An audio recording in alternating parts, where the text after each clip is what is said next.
Hey,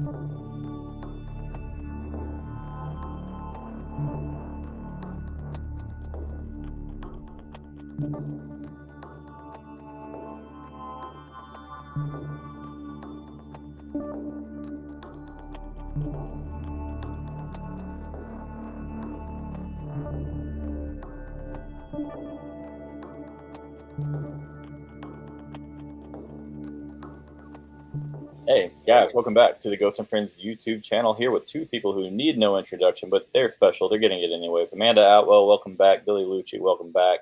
How are we doing today, guys, on the eve of the Lone Star Showdown returning? Ooh, nervous, excited. Yeah. It's like a bunch of just anticipation building. Just like every time I think about it, I'm just a little like nervous. Yeah, absolutely. Amanda, you said it was like really unusually quiet for this week. And I think you said you were just sitting back kind of watching everybody snipe at each other. I felt like it was a pretty calm week in terms of the vitriol. And I know I got quoted last night with the arrogant, but it was after our boy asked me, hey, I know the Longhorns hate the Aggies because I was in Austin last weekend, but why do the Aggies hate the Longhorns? And so then I answered, it was Clip. But up until last night, like Thanksgiving dinner, I'm like, oh, great. It's been really quiet, and I think the reason why is what you just said. It's just like this tension in the air and these nerves on both sides, no matter where you are on the confidence meter. Yeah, I feel like it's similar. I mean, you can like look at the Texas OU rivalry. It's just something that you play every year. You know you're expecting it. It's something you're always looking forward to, but there's more anticipation on this one than that rivalry because it's just been going on. And this was the first one back, the one that we didn't know if we were going to get, and nobody could have predicted that after the last game. So a little bit more anticipation going into it. Well, Cord, speaking of the last game, I know you were in here gracing our set this week too, but I did it this week for multiple reasons. And number one is immediately at the end of our first battle was, I want a rematch. It was like the Rocky movie where like they're in the ring and he's like, rematch. That's where I was with it. And then Aggies, as soon as Georgia beat you guys a couple days later, I got so many messages, tweets, bring her on the Texags, make her come on. They just and I was joking, and Amanda, you're like, okay, I'll do it, and I'm game. And because you said that, and we were planning to do this, I'm like, I can't on the week of A&M Texas not do it because they lost to Auburn. Now, a lot of the sting has been taken out of it because of what OU did for us. But thank you, Sooners, for setting up the stage for this game. Never want to provide thanks to the Sooners for anything, but because y'all are grateful today. Yeah. Oh, there is obviously a lot at stake. A pretty perfect weekend if you're a Texas fan. You know, watching Alabama pick that loss, it probably knocks them out of playoff contention. Obviously, A&M losing to Auburn is a little bit of fun. But yeah, like you said, Billy, still alive, still everything in control. You're in control of your own destiny here.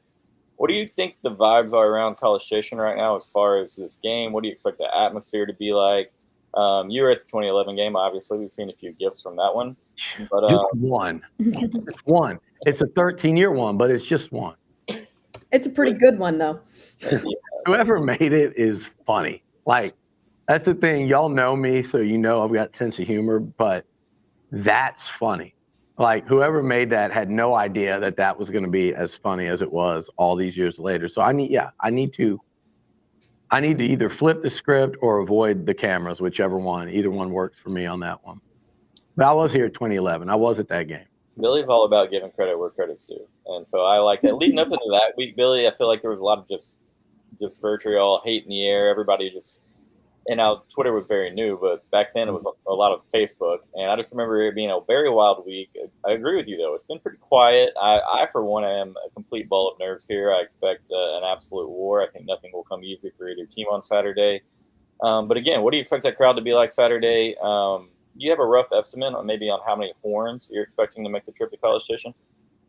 No. I mean, I've seen one of y'all's prominent tweeters, he does about 762 a day, go from like 10,000 to 25,000 in the span of a week. I don't think it's going to be that, but I think there'll be, as far as visiting teams go, I would imagine there'll be an awful lot. I have Longhorn friends that are right now today asking me for tickets, and I'm like, Me included. I've gotten some for people in the Texas section, where I've been able to set them up where they can get them. But like, it's like this for, you go and put a Longhorn in an Aggie section or an Aggie in a Longhorn section, and it's not only about just sticking the other color like right in the middle, and you're just asking for that side of it, but it's also for the fan of the other team, the visiting team, to be like, that's not going to be pleasant generally. So, but I've had so many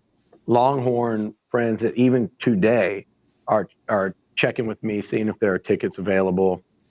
So yeah, I think there'll be a nice presence. But I mean, this is going to be the 12th man, and it is going to be as loud, and like whatever a 10 is, this is going to be an 11, right? I mean, it's going to be. I know we talk about night games and on the road, and Amanda, you mentioned Texas going up to Bama last year as evidence of that they can handle it. And I'm not saying they can't handle it, but I am saying a lot of teams in the SEC have not handled it this year. I don't mean just Kyle Field. I mean all over the conference. I do think, again, whatever a 10 is, and I mean Tuscaloosa, I mean Death Valley, I mean Neyland Stadium, this will be an 11. For as long as A&M will let it be an 11, meaning the players, meaning the team. Like, you have to, if you're the Aggies, you have to get this thing into the second half, into the fourth quarter, to really let this crowd be a factor more than just the beginning, right? Because it really doesn't matter, as y'all saw at Michigan, if you go out and take the air out of the crowd, it's done. I watched Johnny Manziel and A&M do that at Alabama. It was 20-0. That place, you could hear a pin drop. And then in the fourth quarter, when they were about to threaten to take the lead back, it was as loud as any environment I've ever been in. Yeah, I was about to bring up Michigan too, because I mean, you can say what you want about it not being a night game, but I feel like anybody who went to that game can attest to how loud that was, and and that was one of the hottest tickets of the season as well. And if you look at, I mean, Michigan isn't exactly as close as College Station, but there was a very large turnout of Longhorns in Michigan. So I think we can expect at minimum to see more than that. And Kyle Field's a bigger stadium, so that helps as well. You're right. And thank goodness that I think Aggies would have come out. I know they would have regardless. I saw 100,000 at New Mexico State, and this is A&M Texas, the Aggies and Longhorns. But thank goodness for the OU thing where, both teams are playing for a berth in Atlanta. And the irony is, and I'm sure Amanda's got some evidence to say, but I would have never thought these two teams would be playing to go to the SEC title game. And yes, Texas is playing for it in their first year in the league. A&M's in year 13. They have never played. Did you laugh? They have never played in a final game to go to the SEC title game. And so doesn't matter how fast or how slow, we're here. And so I think for both sides, especially A&M, it's like the last thing you want is to miss out on a shot at Atlanta, to lose to a team that clinches it on your home field when that team happens to be the Texas Longhorns too, in their first year in the league. So there is a lot, more than the normal A&M Texas game at stake. There's a lot more than the normal win or go home for Atlanta game that's at stake. It's like both of them, it's like the two combined together, and it's spit out this game with the most massive implications we've ever seen, I feel like. It's the exact script I think ESPN wanted going into the season. That's true. Yeah, I wouldn't have believed you, even though I predicted this in my pregame or preseason prediction show. We did conference champions, Heisman picks, playoff picks, a whole lot. And I said it would be a 10-1 Texas and a 9-2 A&M. And now I don't know how much I actually believe that happened, though. You know what I mean? Now that it's actually here. But at the same time, I like both schedules. I like what we had. And with that being said, Billy, you've had a few thoughts on the strength of schedule for Texas. Mm-hmm. talk to me about it. Is Texas, in your opinion, are they a top 3 team in the country at the moment? Do you still need to see more from Texas? Will you find out more this weekend? Obviously, we all will. But Yeah. just kind of your thoughts. I know that you've got a few on our schedule. No doubt. So here, first of all, and here's the thing, Cord, and Amanda knows too, because I've been waiting to use it. I did say 11-1 or 10-1 Texas versus 9-2 A&M, and then I had A&M winning the game. So I've been just like waiting, and then when they lost to Auburn, forget about it. It's so bad in every other way. But man, I had that one that I was clinging to for all of her files and whatever is sitting there right now. And yes, I'm nervous about it, but I'm also like, I had that one. That was going to be my open. It really was. So that was ripped away from me. But what I've said all year, guys, about the strength of schedule, and if people really listen, and there's some Longhorns that do listen regularly, and I appreciate them. Whether they'll tell me when they agree, they'll tell me when they disagree. But if you really listen, I was on their strength of schedule as over the last few weeks for a reason where I felt like a 10-2 Texas, as things were trending, there should be a serious discussion as to whether or not they deserve to be in the playoff if they'd lost to Georgia and A&M. Now, I've also stated here in the last couple of weeks that equation has changed every week. And as teams like Alabama and Ole Miss fall off and A&M loses at Auburn and all these things start happening, I think Georgia going up to Oxford, I think it's it changes. And Amanda, I know you've been saying this all year, and I was waiting for you to be wrong, but you were right because of what happened. Had Texas gone 10-2 and Bama and A&M and Ole Miss and Georgia, I think you would have had to have a real look and say, why does Texas deserve to be in here? Well, now even if they are 10-2, they absolutely deserve it, because what they did were they tested amongst the very best in the league? No. But they did what the best in the league did not do. And they won the games they should. I don't care. I know they're tougher on the road at night, but it doesn't matter. You look around the league this year, they won the games that a lot of other teams stubbed their toe on. And at some point, it shifts where you go from, hey, you're not tested, that should be held against you, to, well, you did what the others didn't do.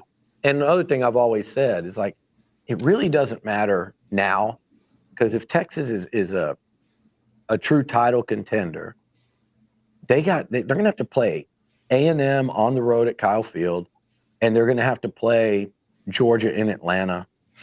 We'll know. Like, we're going to know. And I think, if personally, and I'm not kissing up here, I mean this, if they win these 2 games, I think they should be the 1 seed. They won't be. It'll be Oregon or maybe even Ohio State. I think Texas should be the 1 seed if they win these 2 games. They haven't played those 2 yet. So is their schedule still less than a lot of the contenders? Yes.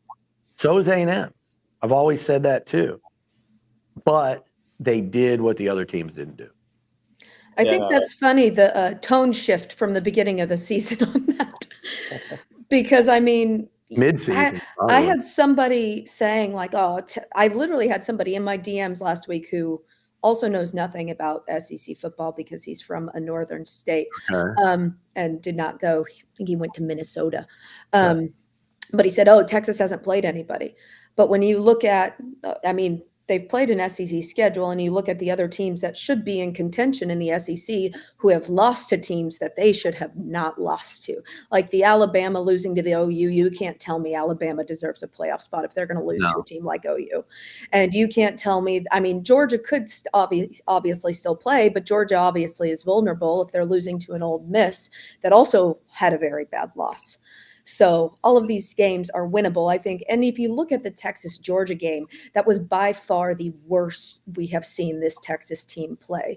And I think the adjustments that Sark makes after he has those kinds of outings, like you look at OU last year, that was the worst we had seen that Texas team play, and we didn't see that again in the season. The one thing I am worried about is this Quinn Ewers ankle issue, but since we're getting this Quinn Anchor's ankle issue earlier in the week, I do think they've probably prepped Arch a little more than they normally do.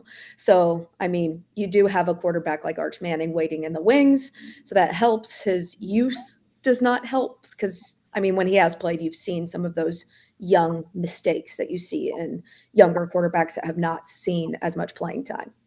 Yeah, that's a great point. I'm torn, just thinking of like what affects A&M's chances. And the Aggies against more mobile quarterbacks have struggled. Arch seems certainly faster, more mobile, especially with an injured ankle on Quinn. Not that it would matter. He's faster, more mobile. Arch And is. Sark says he's not going to be hesitant to pull Ewers for Quinn or for Ewers for Manning if he's struggling, which is different than his tone earlier in the season where he was very adamant about Ewers being the quarterback. But it's changed because Ewers is obviously not at 100%. Yeah, and I think if you look at Quinn, I've said this, and this is something that I believe even Atwell got me on last time, was I'm talking about Quinn Ewers and the up and down nature of him. And since then, one of the things I have noticed is Texas fans have become pretty frustrated I say become, some of them always have, but pretty frustrated at times with Quinn's inconsistency. That is such a wild card to me for this weekend. Is Quinn Ewers going to be 400, 350, 400-yard, 4-touchdown Quinn? Or is he going to be slow to be decisive, miss shots down the field when they're there to be had, the intermediate and deep stuff? And I think a lot of that, some of it depends on Quinn, but so much of that depends on Mike Elko and this A&M defense. And can the defensive line that features several NFL high-round draft picks, can they get the best of a Texas offensive line that also features the high-round guys? Like, that's the battle to me, whether A&M, keeps this close and has a chance to win it or not. Like, the D-line is going to have to play so much better, guys, than what I've seen the last 2 weeks, and they need to remind themselves of what they were against LSU, where they have the 2 first, second-round NFL tackles themselves, and the Aggies got after them in the second half. I don't know what's happened since then, or I don't know if they're just playing that much better at home. Hopefully that's the case. But they're not going to win unless they put Quinn Ewers in a blender. They're not going to win unless Quinn's indecisive and starts slow. And if Arch comes in, they're not going to win unless they keep Texas behind the chains and can get after a young freshman quarterback, no matter how talented, and make him make really quick and right decisions. I agree with you there. I mean, a lot of people have been on our side, at least, you're right. They've been frustrated with the up and downs. I will say this, I mean, Quinn does have the second most TDs in the conference, but at the same time, there's not really a lot of elite quarterback play going on in the Southeastern Conference this season.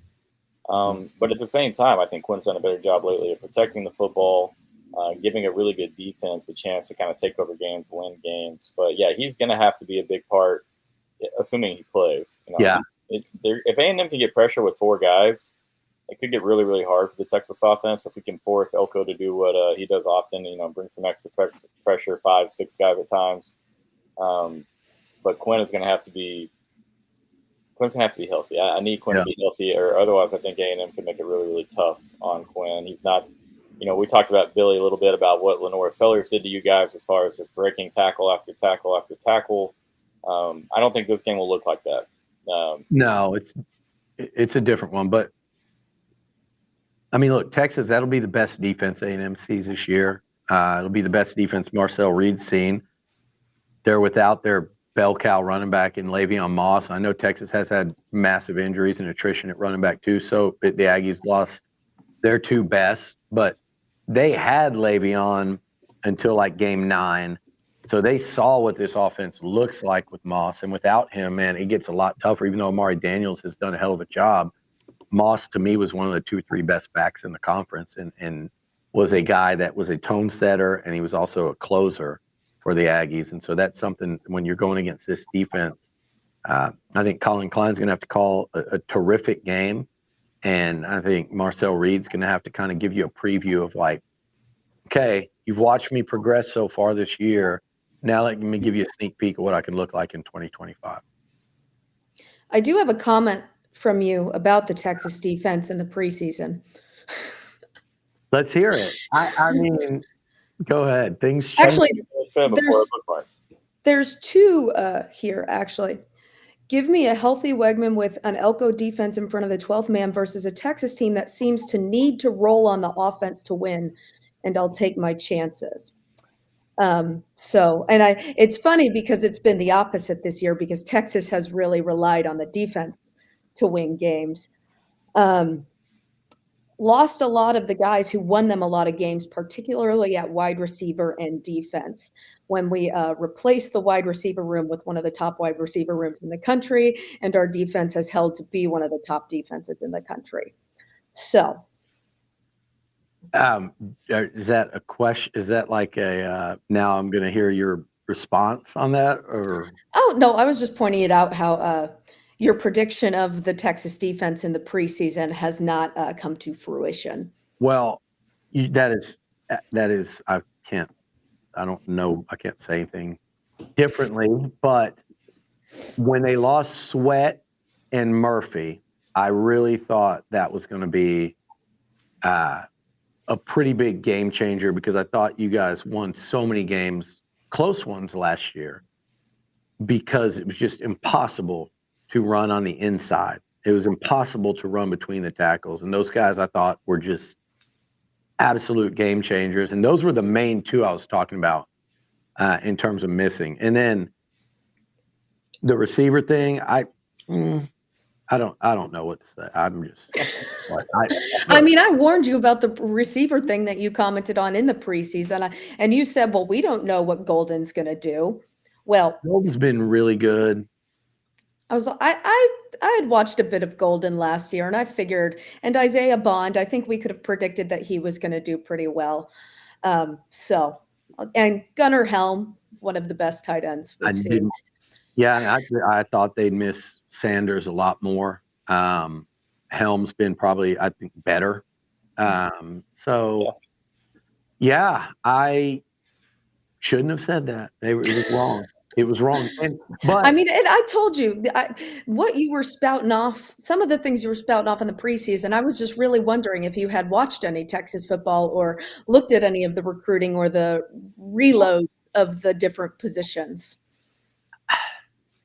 Cord, look, I watched, and I think probably there's I'm watching with a different. Sometimes though, like I've been right about a lot. I mean, I'm sure you've got debatable, but I was right about the record. I was right about, I think Quinn, like the up and down. Do you know you predicted a couple different records? No, what were they? Hold on, I got to pull up my files. My main baby was going so well for like half the time. Let's see. You did predicted a A&M 9-3 and Texas 9-3, thanks to an Aggie win at Kyle Field Thanksgiving weekend. So you predicted Texas going into this game 9-2, which was not far off, I'll say. So, but then you backtracked and you said that Texas would be 10-1. So you had a couple different. I have another one that's from February of 2023 though, which is really fun. Texas has been lower tier. They're recruiting better, so I expect we'll see a similar record and perhaps slightly better over the first few years versus significantly better comp. So that you're comparing it to A&M's initial record in the SEC. Welcome to the world of 8-4 and 7-5. I think, okay, was I talking about OU? Maybe you read that wrong. No, you were talking about A&M. Do you ever talk about OU? Not really. No, I don't. You're right. I don't. Maybe I should target them more. That would be easier this last weekend, notwithstanding. Although, but they're garbage otherwise. So easier team to lay it on. They have been now. So What did I say? Welcome to 8-4-7. Welcome to 8-4 and 7-5, referencing A&M's first couple years in the SEC, aside from the Johnny Manziel season. Yeah, so A&M's first year they were 11-2, and they beat Alabama. So this is not unheard of territory that y'all are in. So maybe I'll pat myself on the back for that one.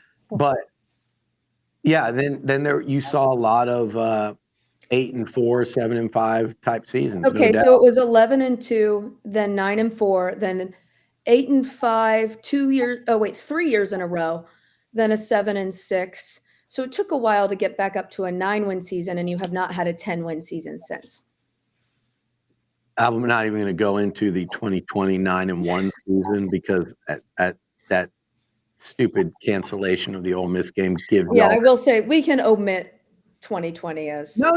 I didn't mean omit it. I meant it should have been a 10-win season. Yeah, it was a good season for A&M, I will say. That was the one season I did go to a game at Kyle Field. Then it was unfortunately pretty empty, so I don't really think I got the actual experience. Yeah. And we were all in masks, so that was a whole lot of fun. I've been on the record multiple times saying that no seasons during COVID count. Don't shoot the messenger. I'm just passing on. Well, I'll say this. I think A&M season was – I remember I actually, and okay, listen. I can't even know what to say now because she's got me on the ropes with this. I'm going to bring up Jimbo, and here she goes. Boop, boop, boop, boop, Jimbo. Here comes it. But I'm going to bring I got a lot on Jimbo, but we went over that the last show, so I don't need to bring that up again. Okay. I don't even want to know what's next. But Jimbo, I remember talking to him when they were canceling games, and he was so frustrated and so deflated because he felt like this was going to be a team that could compete for a playoff. I think we all were. And I was pissed about that we lost that second LSU game, which Texas really wanted that one back. And you can find a tweet of mine after that season saying if I was a Texas A&M fan right now, I would be pissed. Yeah. Because I thought Texas A&M deserved to make the playoff that season. And here's two things. Number one, they replaced Fresno and Colorado, who were both really bad, with Tennessee and Florida. And that was the year Florida and Dan Mullen and Kyle Trask were really good. So the schedule actually got a lot tougher than it would have been. If you look at that old schedule and the games they actually played and won, they had a senior quarterback, a senior O-line. And the only reason, guys, they didn't make the playoff is because of COVID. Think about this. Trevor Lawrence can't play against Notre Dame because of COVID. And what's his name goes in there? DJ Ungulele. He, as a true freshman, plays, and they still only lose to Notre Dame in overtime or double OT. Then they get the rematch in the conference title game, and Clemson with Trevor Lawrence beats them by 3 scores. So COVID is actually why A&M was left out of the playoff that year. Billy, do you have any Amanda past takes? Have you created files, sir? No, I just felt like I could step in the ring and hold my own. He doesn't have any past takes because I don't tweet before the team proves that my tweet has something to back it up. I know this. I don't tweet emotionally.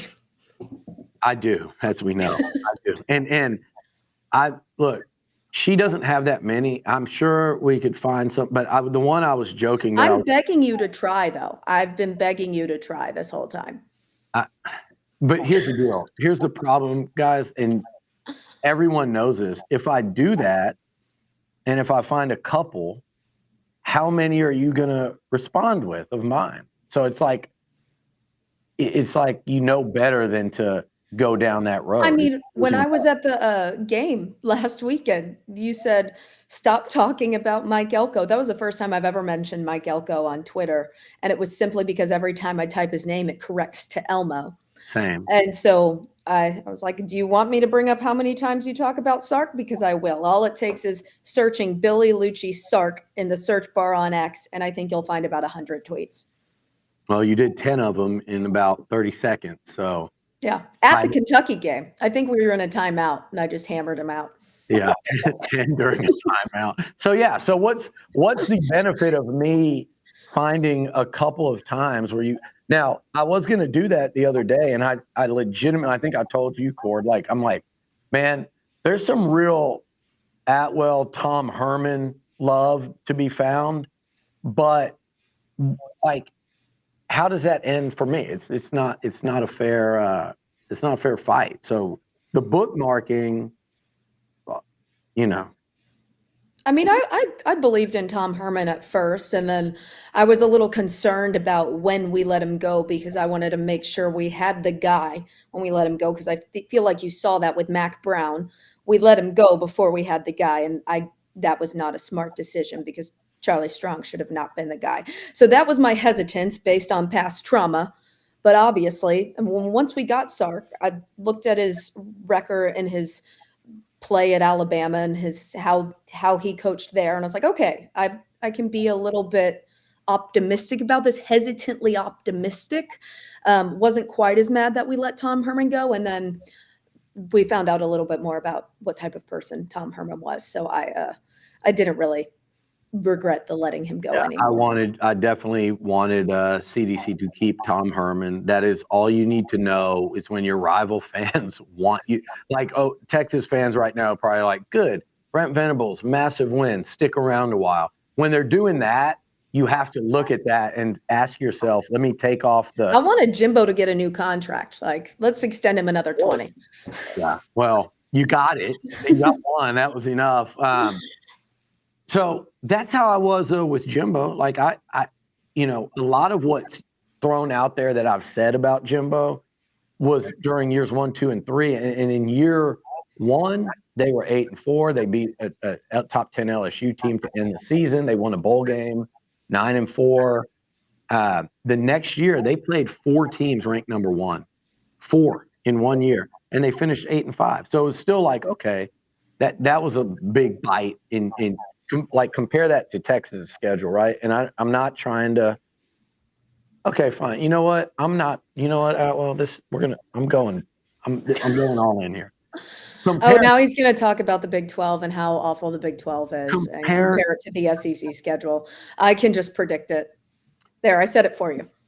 No. Compare that of playing 4 number 1s in 1 year to what Texas and A&M have done this year. The new SEC schedule model has thwarted things. Now, granted, A&M played like a number 1 Clemson that year too, so non-conference.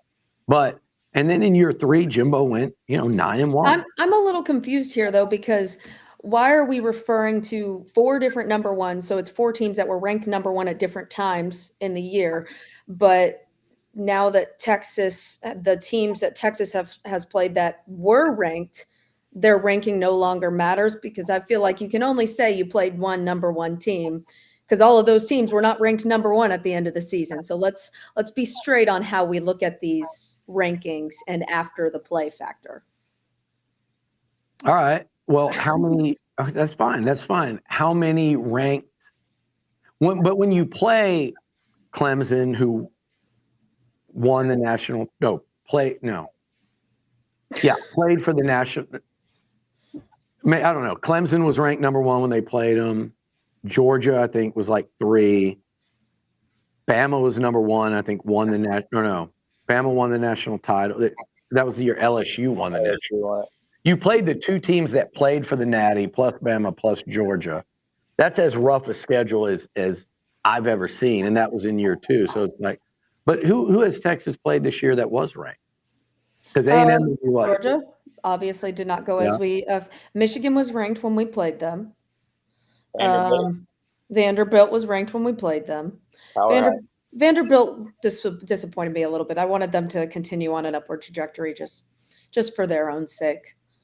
But I think the thing is the difference in this argument of how many solid teams A&M played in that time period is nobody is trying to say Texas was a good team in that time period. Nobody is trying to say Texas was a good team or had good opponents in the Big 12 over the last 10 years. I mean, OU obviously had a couple really solid years, but then they go and show who they really are in the playoffs.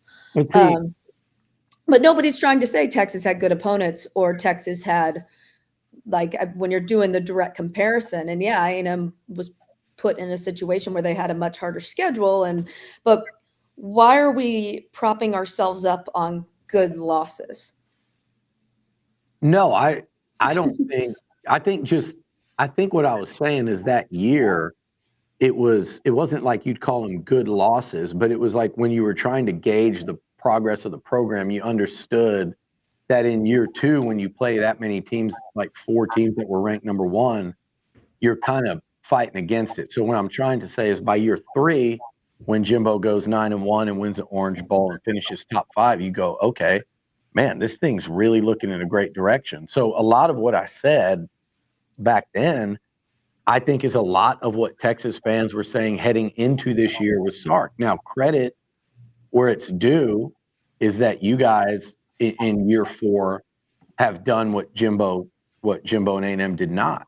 And you're in the SEC doing it. And I can say all I want about the schedule, but you know how I feel, from what I said earlier. I think at this point, that argument has been blown to pieces because of what happened in Gainesville and at Auburn and at Norman last weekend, how badly Ole Miss beat Georgia. Like, that's been blown up. It's irrelevant anymore. And so, yeah, you were right about that as it turns out. At the time, though, I think you even agreed with me that, hey, if they go 10-2, I don't know if they should be in the playoff. Everything's changed in the last couple of weeks in Texas's favor, and they get credit for surviving that. But to me, like, after 3 years where Texas was and where Jimbo had A&M, and nobody wants to hear this, but if you go and look outside of like Cord, like just going, like, hey, COVID season doesn't matter. But if you really go and look through 3 years, Jimbo had A&M in a great place. And it was year 4 where you see what's going on right now with y'all. And hopefully A&M has a big say in this, later this week, because not only does it keep Texas from playing in the SEC title game, it also is going to, put Texas in, I think, a much more difficult path through the playoff if they fall down to that, would be maybe a 5 seed. So anywho, that's all I was getting at with the Jimbo thing. And yeah. I will say this. I told you and Nuno this the other day. I fully agree with you right there. Like, Jimbo had A&M in a terrific spot. I was at Kelly Bryant started that game when Clemson came to Kyle Field in 2018. Yeah, finished it. Yeah, and he wasn't great, but A&M, I mean, obviously the fumble there at the end of that game was a highly controversial play, but y'all were in a great spot. I don't blame you guys for believing in Jimbo and the ascension, because I believed it. That I said a lot of things about that when I first started my account. So I will say I understand some of the tweets.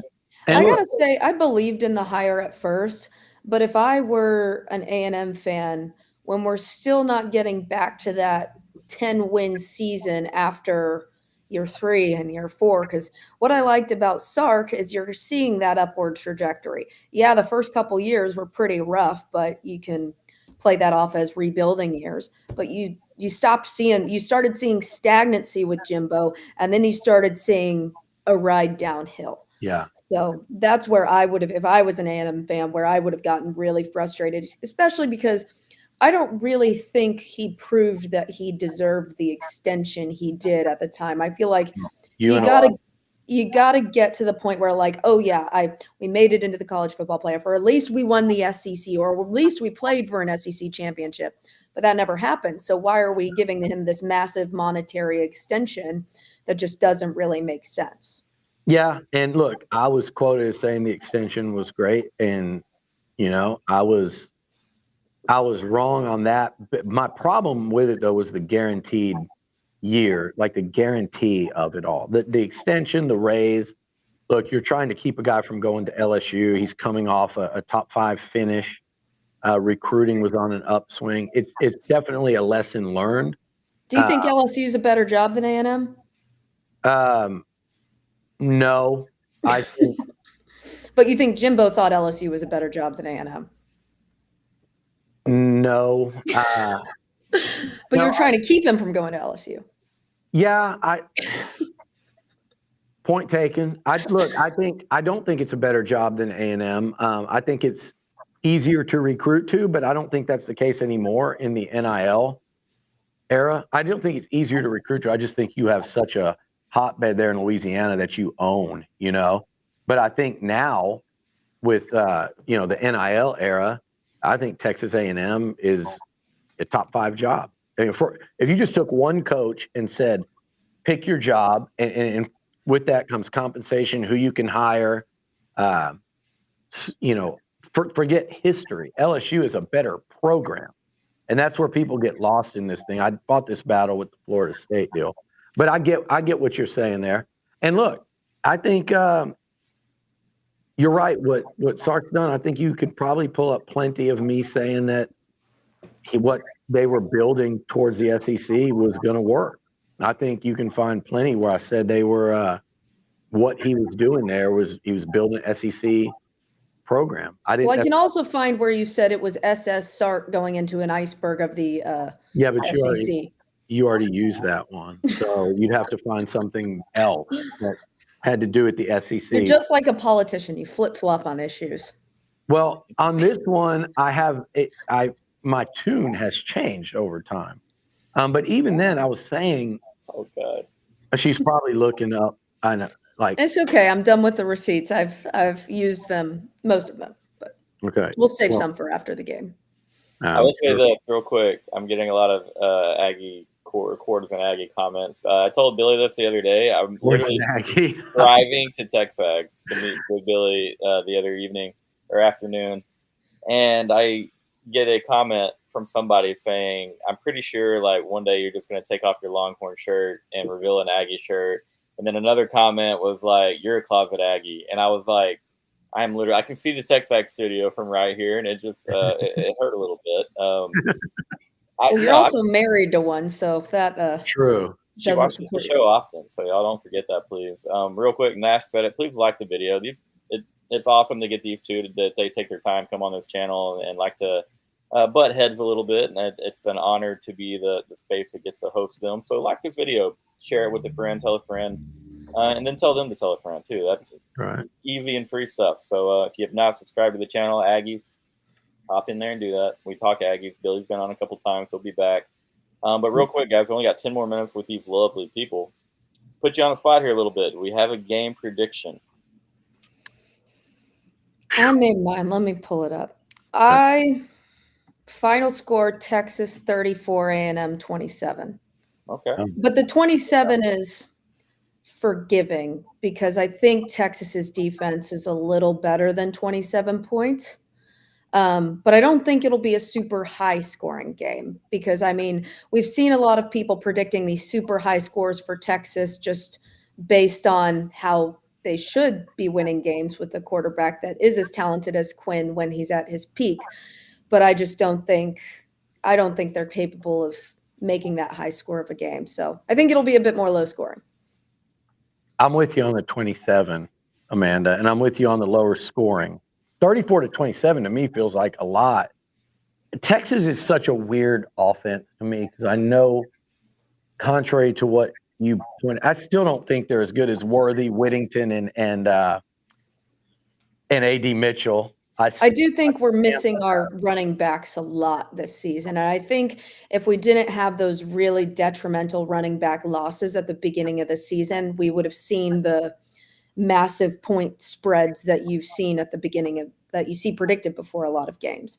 But because, I mean, you don't have the Bijan Robinson, you don't have those really prolific running backs, the Brooks. But I mean, and Wisner has really stepped up in that role. And if Blue can figure out how to hold on to the football, he'd be pretty dangerous as well. He's been bailed out a few times, but he also has not been bailed out a few times. So that's concerning to me. Concerning to me is Blue and Wisner in the open field in space, in the horizontal passing game that people like to make fun of Quinn's passing yardage being such a high percentage of that. But I'm like, no, that's what sets everything else up, and it's how they kill. And if you worry too much about the over the top, man, those two in the open field are assassins. You know, they turn little plays into big ones and touchdowns. So that to me is the biggest thing I worry about when Texas has the ball. But I agree with you on the 27.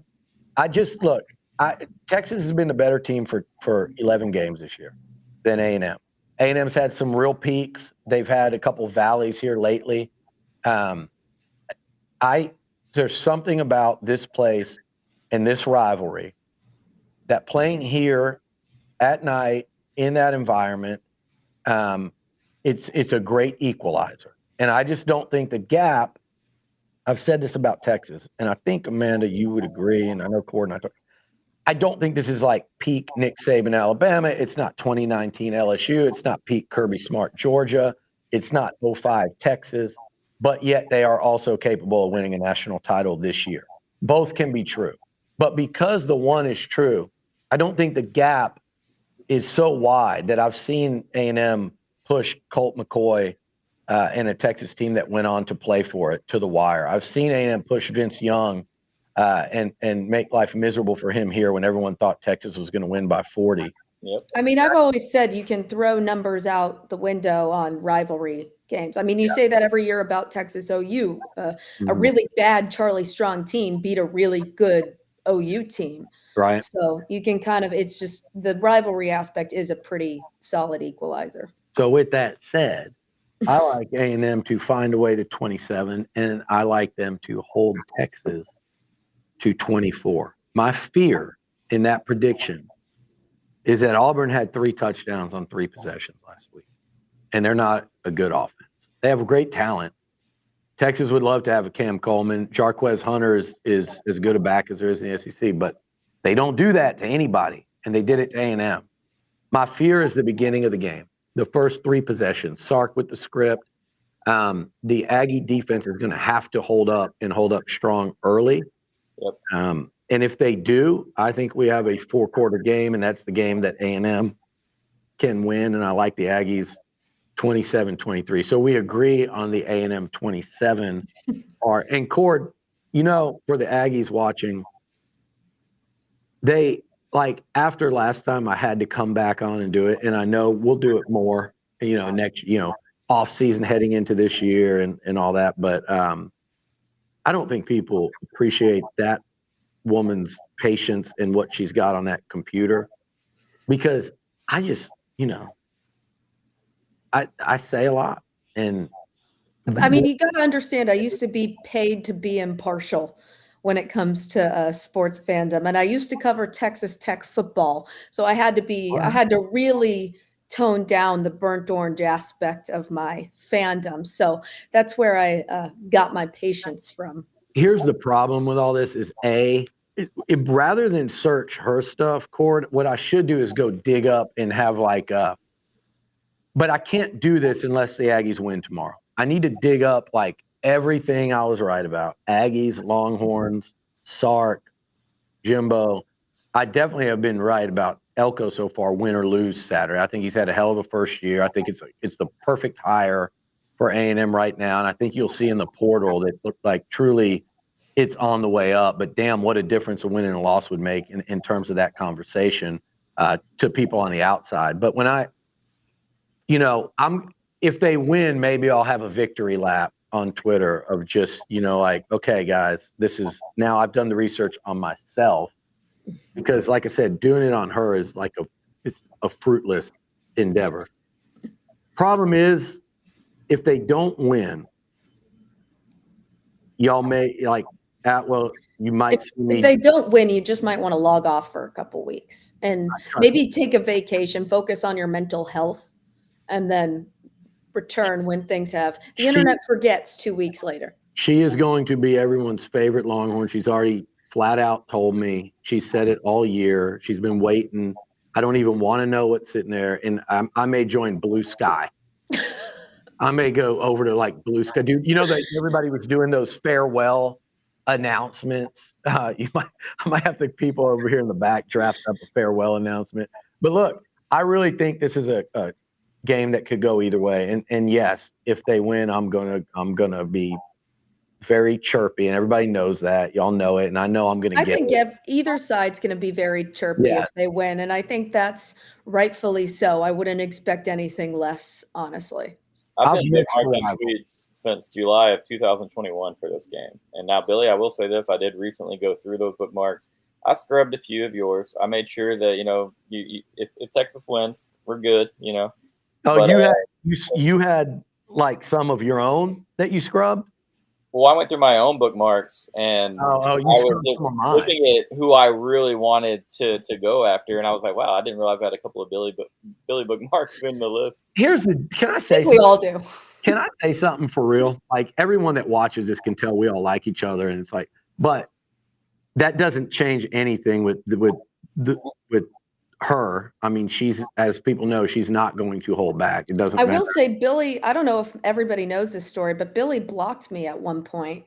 And so I screenshotted the blocks, and this was when I worked at Dave Campbell's Texas Football, and I printed it out and I pinned it to my cubicle as a badge of honor and took a picture of it and posted it. And I think that made you unblock me because Yeah, I was like, it was a mistake to do that. And you know why I did it though, Court? Is like, it was the same type deal where I said like one thing and it was like, it was like an onslaught. And I was like, man, I'm going to keep logging on because I can't, and Texas fans, Aggie fans, everybody knows this. And you say it all the time. I get too emotional. Like it's like competitive. I like going on and battling it out and sparring.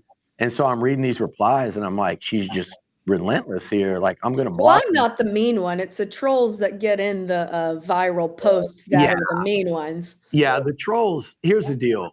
Like I was saying, we all like each other, and a lot of people listening I've met, and like, here's the thing. I don't. This is like, honestly, if people can tell me and you are like competitive, and it's a competitive rivalry, right? But like, people, the trolls and stuff, they can have their fun. Like, what they're doing is trying to get a lot of likes by putting my name in it. And, because it does move the needle because I spout off so much, but they don't do it. They don't have quite the success for whatever reason that you do with it. Maybe it's the wording, maybe it's the whole rivalry thing. But when they're doing it, guys, if you're cool and you're having fun with it, I will respond. I will back and forth. Amanda's not the only one. Like, I'll go back and forth all day for fun. Oh, he will. Just, I mean, I log into my messages and there's 16 waiting. Yeah. I'm like, okay, some of us have jobs that don't involve being on Twitter all day, Billy. Oh my God. Listen, I do have a job that involves being on Twitter. It involves Twitter, it involves TexAgs, it involves this stuff. So if A&M wins, which I actually think, I go back to that margin is so, it's not as big as a normal number 3 versus a number 20 would be. I'll put it that way. And that's all throughout college football this year. That's not a Texas and A&M specific. We've seen it all year. Like, how they say, throw the records out, throw the rankings out. I think this is a toss-up football game taking place Saturday night. I can't wait till tonight. I can't wait till tomorrow. I think this is how many years? 13 years in the making. Hell, Justin Tucker's about to retire, it feels like. It was my senior year of high school, the last time we played this game, and I have been out of college for 8 years now. So, were you a Longhorn? Huh? In high school, were you a Longhorn? My entire family has a degree from Texas, and we have a cat named Bevo. So that tells you. I do not have a dog named Reveille. The cat is orange, so I picked obviously A&M. his name had to be Bevo.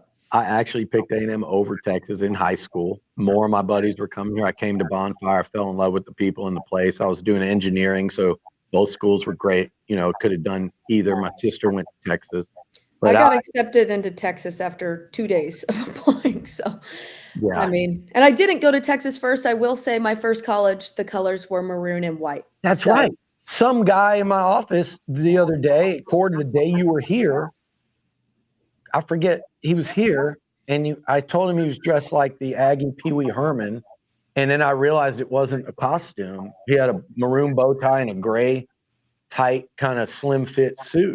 And I was like, you look like the Aggie Pee Wee Herman. It was a joke because I thought he was doing it intentionally, but he wasn't. And he said he went to Centenary with you. Yes. So he watches these battles. Oh, was it Chad? I believe so. Yes, yes. I picked Centenary over Texas to play soccer, but I transferred obviously, and I was accepted into Texas twice. And honestly, the second time was a bit more stressful than the first time. That Well, auto admission really saves you the first time. I did get accepted into Texas, obviously, and I did choose A&M. So I'm one of those people, much One like of the rare ones. that no, that is not true. But I know that narrative, and when I read it, I'm like, I hate the people though that like present their degree and their like on Twitter. Only if you're really getting pushed into it. But like every time I read that, I'm going, no. Most of the people I know in this state, most of the people I know that are Aggies could have gone to either. Most of the Longhorns I know could have gone to either. I mean, I think both are academically, like, I don't think either side can, throw too much shade at the other. Football wise, we'll see. But I'm telling you, you were in high school. You were in high school. Johnny Manziel was redshirting. Mike Evans is about to go in the Hall of Fame. He was, he's about to he's trending a Hall of Fame career. He was redshirting. Justin Tucker is like literally nearing retirement, is going to go to the Hall of Fame. Like, think about how long. It's been a while. It's been a while. And the one thing about A&M guys that I said this the other day to, I think, Burton and Rod Babers, who, by the way, Babers was the first recruit I ever went to see at the high school. I went to Houston Lamar High School to interview Rod Babers, Teron Woolridge, and Jerome Sapp. So talking to him was fun the other day. Can't wait to see my boy Quan Cosby this weekend, maybe Chance Mott. Kenny Hyder, I'm going to shout him out again because his buddies were telling him about it, but he's still scrambling for tickets. Kenny, you are not getting one from me. You'd have to host me on like 5 Vegas weekends to get one for this one because you talk too much. But I can't wait for the weekend. The one thing we've missed, guys, and credit you, Cord, for bringing so many people together from these different fan bases, but the SEC has been so much better than the Big 12 for A&M, for exposure, for the fun of it all, the road atmospheres that y'all are starting to see, like the matchups, getting Georgia at Kyle. I mean, I haven't been to Kyle yet, but DKR, like all this stuff is so great, and I love it so much more than ever seeing A&M in the Big 12, except for one thing. We have never had a rival. 13 years, no rivalry, nothing. A&M left. You guys still had Oklahoma in the Big 12. A&M did not have a rival, no matter how much they tried to force A&M LSU. So this is a big deal to be playing in a game that's more important than Ohio State, Michigan, and a game that's more important than the Iron Bowl is incredible for both sides. It is, and it's overly due. I'm glad it's back. We're all glad. We're all glad it's back. The state's glad. It deserves this game. College football deserves this game. It's time. So, I mean, hey, we're what time is it? We're a little over. Amanda. 30 hours away. We did go a little over. We got to get Miss Amanda out of here. Guys, thank you both for being here. It means the world. For all of you in the chat, appreciate you guys keeping it fun, mostly fun. A couple of trolls out there. I'm not reading it. Amanda, don't tease us with what's going to happen if y'all win, because hopefully you never get to use those. We're going to find out Saturday night and Sunday. And like you said, I might go to Blue Sky. I might take a little vacation, might go to Kansas City, Detroit, and start enjoying some NFL. But I tweeted this, and you can bookmark this one if things don't go well, which they're going to, so I'm not worried about it. But this did not set the tone for the weekend. I said that. I take that back. I might go delete that one, actually. I will say, if you can if you're going to Kansas City, if you can finagle an intro to Taylor Swift, I'll give you a break for the rest of your life. Okay. I will absolutely be working on that. Okay, great. There we go. Well, guys, thank y'all for being here. Appreciate it. Y'all enjoy the rest of your days. And of course, Billy, I'll see you later on. Guys, thanks for being here and watching.